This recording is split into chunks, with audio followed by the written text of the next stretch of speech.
Európa vracia úder. Zelenský letí na stretnutie so suverénom Spojeného kráľovstva, kráľom Charlesom. Dokážete si predstaviť, aký je to úder pre ego oranžového muža a jeho oválnu pracovňu? Trump tam rozhádzal všetky hračky od zlosti. Sedí v pieskovisku, nohami dupe od takej nespravodlivosti. Veď na audienciu kráľa mal byť on. Veľký rozhodca, ktorému všetci vďačia za svoje spasenie.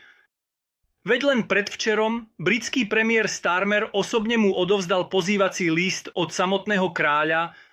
Pamätáte, Trump ešte Starmerovi hovorí, no tak prečítaj to nahlas, ale aby všetci počuli, aký je veľký, keď ho európski králi považujú za rovného.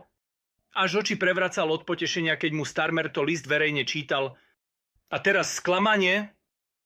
Namiesto neho, v každom prípade pred ním, nejakého podvodníka král pozýva a tento nevďačný Zelenský nemá ani oblek. A král ho prijíma aj bez obleku. Aká nespravodlivosť, zamyslite sa. Takto môže stará Európa každému ukázať jeho miesto, hrdinovi čestné miesto. Vedľa kráľa a malichernému obchodníkovi pri latríne Sláva Ukrajine a Long live the King.